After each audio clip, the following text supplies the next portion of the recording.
राधे राधे दोस्तों, कैसे हैं आप सब। बहुत स्वागत है आपका आपके अपने ही चैनल समृद्धि सेतु में। आपको और अपने इष्ट को नमन करते हुए, बड़ों को प्रणाम करते हुए वीडियो को प्रारंभ करते हैं। दोस्तों, जो भी इंसान इस धरती पर आया है उसको एक ना एक दिन इस धरती से जाना है, यह निश्चित है। ऐसा बहुत सारे पुराणों में, ग्रंथों में बताया गया है और ये कोई अनजानी बात नहीं है। हर व्यक्ति ये जानता है कि कभी न कभी, किसी न किसी दिन उसकी मृत्यु निश्चित है।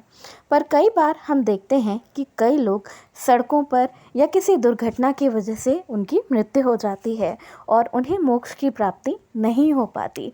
इस मृत्यु को अकाल मृत्यु का नाम दिया गया है, जिसके बारे में बहुत ज़्यादा जानकारी लोगों को नहीं होती।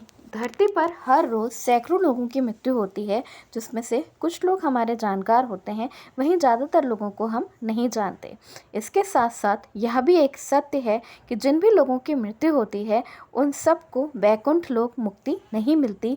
कुछ आत्माएं ऐसी भी होती हैं जो सदियों तक मृत्यु के बाद भी इसी धरती लोक पर मंडराती रहती हैं। उसका कारण अकाल मृत्यु होता है। दोस्तों, गरुड़ पुराण के 7वें अध्याय में बताया गया है कि अगर कोई व्यक्ति भूख से मर जाता है या किसी जहरीले जानवर के काटने से मर जाता है या पानी में डूबकर मर जाता है या फिर किसी अनिष्ट की वजह से मर जाता है, तो ऐसी मृत्यु को अकाल मृत्यु का नाम दिया जाता है। आखिर क्यों होती है अकाल मृत्यु? इसका जवाब भी गरुड़ पुराण में ही बताया गया है।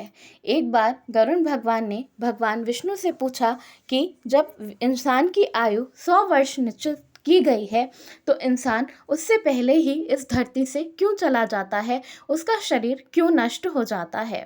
इसके जवाब में भगवान विष्णु ने कहा कि इंसान की आयु 100 वर्ष जरूर निश्चित की गई है, लेकिन उसमें उसके पापों को जोड़ा नहीं गया है। और जब इंसान के दुष्कर्म बढ़ते जाते हैं, विष्णु भगवान ने बताया कि जब इंसान दुष्कर्म करता है, जब उसका शरीर दुष्कर्म करता है या उसका शरीर अच्छे कर्म करने से मना कर देता है, तब इंसान की मृत्यु हो जाती है और इसे अकाल मृत्यु कहा जाता है। ऐसी मान्यता है कि जब इंसान पुण्य कर्म करने बंद कर देता है, छोड़ देता है या किसी पाप में इतना ज़्यादा डूब जाता है कि उसे पुण्य से कोई मतलब नहीं होता, तो ऐसे इंसान की आयु कम होते जाती है और इसकी वजह से उसकी अकाल मृत्यु हो जाती है। जब इंसान धर्म का कर्म करना छोड़ देता है तो उसकी आयु कम होती जाती है और इसकी वजह से ही उसकी अकाल मृत्यु होती है।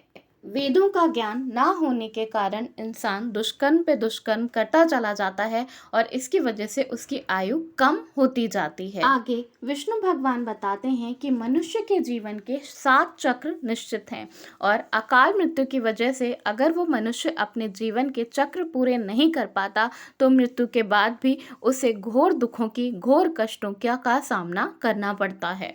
दरअसल जब इंसान की अचानक मृत्यु होती है तो उसकी इच्छा, कामना और तृष्णा पूरी नहीं हो पाती, जबकि उसका शरीर नष्ट हो जाता है, लेकिन आत्मा इसी धरती लोक में रह जाती है और उनका मोह इस धरती से नहीं छूटता क्योंकि उनकी कामनाएं पूरी नहीं होती।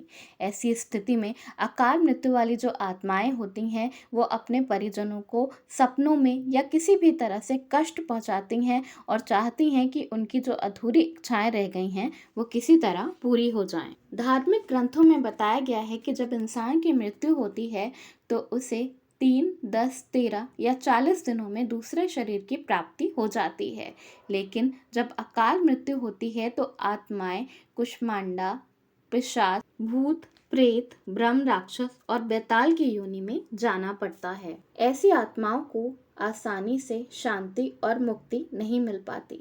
ऐसी मान्यता है, शास्त्रों में ऐसा बताया गया है कि आत्महत्या को मृत्यु की सबसे निचली श्रेणी में रखा गया है। भगवान विष्णु ने गरुड़ पुराण में बताया है कि आत्महत्या करना भगवान का, ईश्वर का सबसे बड़ा निरादन करना होता है और इस तरह की आत्माओं को धरती पर तब तक भटकना पड़ता है जब तक कि ईश्वर द्वारा निश्चित की हुई आयु तक वह व्यक्ति की आत्मा नहीं पहुंच जाती। ऐसी आत्माओं को ना ही स्वर्ग में जगह मिलती है और ना ही नरक में। ऐसी आत्माओं को मृत्यु के बाद भी बहुत सारे कष्ट और दुख झेलने पड़ते हैं और यह तब तक भटकती रहती हैं जब तक कि इनका जीवन का चक्र जो है वो पूरा नहीं होता।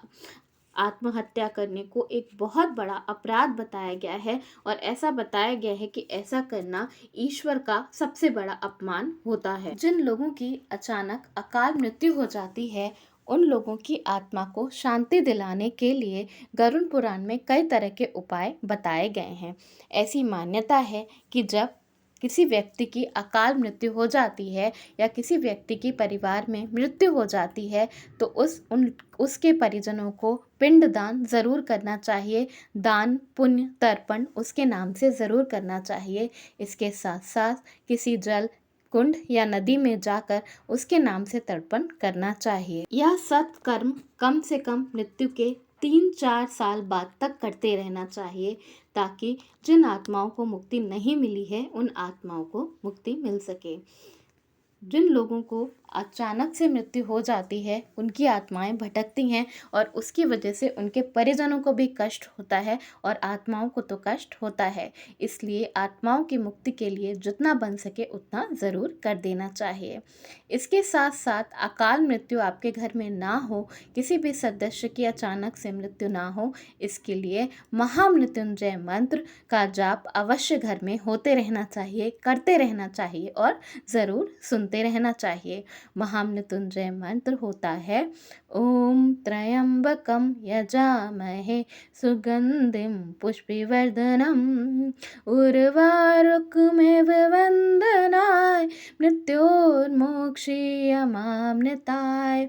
यकीन मानिए दोस्तों, महादेव के इस मंत्र में इतनी शक्ति होती है कि वो अकाल मृत्यु को टाल देती है और आपके परिवार में दुख तकलीफ कष्ट किसी भी तरह की दुर्घटना टल जाती है। इसके साथ साथ जिन लोगों की आपके घर में मृत्यु हुई है या जो आपके इष्ट हैं या जो आपके पूर्वज हैं उनके नाम से पूजा करना, दिया जलाना अति शुभ माना गया है। ऐसा करने से भी आपके परिवार से, आपके ऊपर से हर तरह के संकटों का साया होता है, हट जाता है और वो आपकी रक्षा चारों दिशाओं से, आठों दिशाओं से करते हैं।